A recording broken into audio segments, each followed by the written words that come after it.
बड़ी खबर का रुख करेंगे। बारिश से गंगा नदी का जलस्तर बढ़ गया है। चेतावनी निशान पर पहुंचा गंगा का जलस्तर। खतरे के निशान से 1 मीटर नीचे बह रही है गंगा। गंगा किनारे रहने वाले लोगों से सावधानी बरतने की अपील की गई है। निचले इलाके को काफी हद तक खाली भी करा लिया गया है और लोगों को सुरक्षित स्थानों पर भेजा जा रहा है।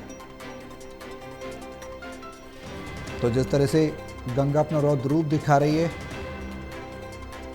2 से 3 इंच प्रति घंटे की रफ्तार से जो जलस्तर बढ़ रहा है वो कहीं ना कहीं खतरे की घंटी भी बजा रहा है। हालांकि प्रशासन की तैयारियां पूरी हैं, लेकिन निचले क्षेत्रों में पानी भर गया है। जनजीवन अस्त व्यस्त हो गया है, लेकिन बावजूद इसके प्रशासन मुस्तैद है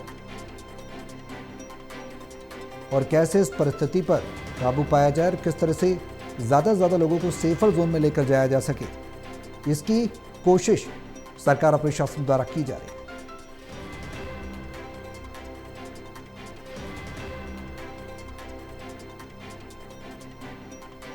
तो चेतावनी के निशान पर पहुंचा है गंगा का जलस्तर। खतरे के निशान से 1 मीटर नीचे बह रही है गंगा। आप अंदाजा लगा सकते हैं अगर जलस्तर और बढ़ता है। पहाड़ों में हो रही बारिश को लेकर तो जाहिर सी बात है कि खतरे के निशान को भी गंगा पार कर सकती है।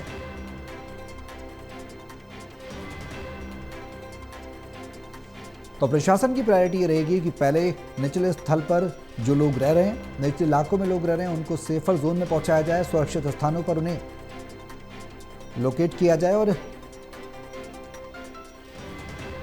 लोग वहां पर रुक रहे हैं जो वहां पर मौजूद हैं, उनको क्षेत्र को इवैक्यूएट किया जाए। उत्तराखंड से हमारे सहयोगी पंकज गैरोला हमारे साथ हैं फोन लाइन पर। ज्यादा जानकारी के लिए सीधे उनको रुक करेंगे। पंकज, क्या कुछ जानकारी है?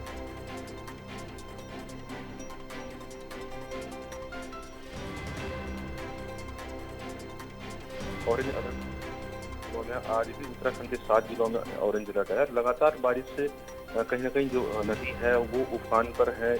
गंगा का जलस्तर लगातार बढ़ रहा है और आज जो गंगा का जो अभी तक निशान जो है चेतावनी के निशान पर गंगा पहुंच चुकी है और ये माना जा रहा है कि इस तरीके से ही बारिश अगर जारी रही तो ये खतरे के निशान से ऊपर हो जाएगी। 293 मीटर पर अभी गंगा बह रही है और 294 मीटर पर जब पहुंचेगी तो वो खतरे के निशान पर पहुंच जाएगी, उसको पार कर जाएगी। तो इसको लेकर शासन प्रशासन पूरी तरीके से सतर्क है। हरिद्वार प्रशासन सतर्क है। साथ ही जो गंगा किनारे जो लोग हैं उनको सतर्क किया गया है। घाटों में गंगा घाटों में जाने से रोका जा रहा है। कोशिश की जा रही है कि जो लोग हैं वो सुरक्षित रहें और साथ में जो बाढ़ चौकियां हैं उनको अलर्ट मोड पर रखा गया है और कोशिश की जा रही है कोई अनहोनी न हो। और जिस तरीके से अगर ऐसी बारिश रहती है तो कहीं न कहीं नदी खतरे के निशान से ऊपर पहुंच जाएगी और इसका केवल उत्तराखंड पे ही असर नहीं पड़ता, फिर तमाम जो मैदानी प्रदेश है, उत्तर प्रदेश हो गया या फिर बिहार हो गया, सब में बारिश की स्थिति पैदा हो जाती है। तो कहीं न कहीं जो लगातार बारिश है वो सबकी चिंताएं बढ़ाए हुए हैं और पूरा इससे जनजीवन अस्त व्यस्त दिखाई दे रहा है। पंकज जी, क्या कुछ ऐसे सेलेक्टेड पॉइंट्स हैं जिन पर सबसे ज्यादा खतरा मंडराने लगा है? क्या वहां पर इवैक्यूएट किया गया है उस एरिया को? ऐसी कोई जानकारी है आपके पास? देखिए सर, अगर मैं नदी किनारों की बात करूं तो लगभग जो भी नदियां हैं उत्तराखंड के इस समय पर प्रमुख नदियां हैं या सहायक नदियां हैं, सभी खतरों के निशान से ऊपर है। और जैसे ऋषिकेश हो गया तो ऋषिकेश जो गंगा घाट है वो भी खतरे के निशान पर वहां गंगा बह रही है। और उसके बाद हरिद्वार है, हरिद्वार में भी यही स्थिति है, रुड़की में भी यही स्थिति है। गंगा किनारे जो भी शहर है या फिर जो प्रमुख शहर है, सभी में जो नदी किनारे जो लोग हैं उनको सचेत किया गया है, सतर्क किया गया है। साथ में जो बरसाती जो नाले बहते हैं उनके भी लोगों को सतर्क किया गया है।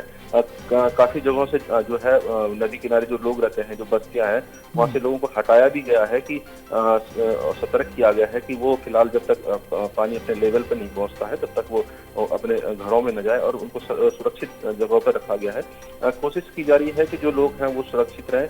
साथ ही जो हरिद्वार प्रशासन है या फिर देहरादून का जिला प्रशासन है या फिर टिहरी जिले का प्रशासन है, सभी सतर्क है। सभी ने जो नदी किनारे अपने पुलिस तैनात की गई है, एसडीआरएफ हो गई, एनडीआरएफ हुई या फिर जल पुलिस हो गई, सभी यहाँ पर अलर्ट मोड में है। कोशिश की जा रही है कि सभी लोग सतर्क रहें और कोई अनहोनी न हो। इसको लेकर पूरी तरीके से शासन प्रशासन की तरफ से अलर्ट घोषित किया गया है। जी चलिए, बहुत शुक्रिया पंकज तमाम जानकारी के लिए।